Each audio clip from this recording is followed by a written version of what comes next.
क्या आपको पता है कि ताजमहल को 50 कुओं के ऊपर बनाया गया है? ताजमहल को बनाने वाले मजदूरों ने शाहजहां से नाराज होकर जानबूझकर ताजमहल में एक बड़ी गलती छोड़ दी थी। इस वीडियो में मैं आपको ताजमहल से जुड़े कुछ ऐसे रहस्य के बारे में बताऊंगा जिन्हें सुनकर आपके रोंगटे खड़े हो जाएंगे। ऐसा माना जाता है कि ताजमहल का निर्माण साल 1631 में शुरू हुआ था और साल 1653 में ये बनकर तैयार हो गया था और इसे आज भी निर्माण कुशलता का एक विशाल नमूना कहा जाता है। शोधकर्ताओं ने इस पर कई शोध किए हैं और उनका मानना है कि ताजमहल के नीचे 1000 से भी ज्यादा कमरे हैं। उनका मानना है कि ताजमहल जितना ऊंचा है ये धरती के अंदर उतनी ही गहराई में बनाया गया है। जिस जमाने में ताजमहल को बनाया गया था उस जमाने में किले से बाहर निकलने के लिए रास्ते बनाए जाते थे और ऐसा ही ताजमहल के अंदर से भी है। इसके नीचे से भी एक रास्ता जो कहीं बाहर निकलता है, लेकिन ताजमहल के रहस्यमयी तहखानों की तरह उस रास्ते को शाहजहां के समय से ही बंद करवा दिया गया।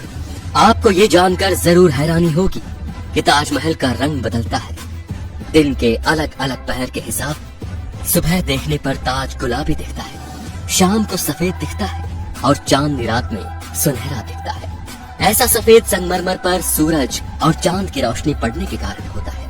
ऐसा कहा जाता है कि ताजमहल के निर्माण के वक्त भूत और जिन्न इनकी नींव नहीं रखने दे रहे थे।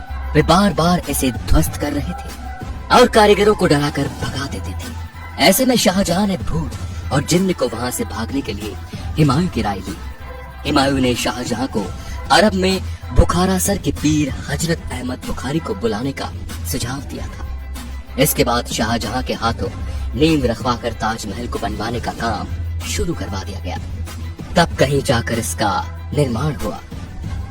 साल 1934 में दिल्ली के एक निवासी ने दीवार पर एक छेद के जरिए ताजमहल के तहखाने में जो कमरे थे उन्हें झांक कर देखा था। उस आदमी ने देखा कि वो कमरा स्तंभों से बना एक बड़ा हॉल था और वो स्तंभ हिंदू देवी देवताओं की मूर्तियों से भरे पड़े थे, जिसे देखकर लगता है कि किसी ने हिंदू मूल को छुपाने का पूरा प्रयास किया था।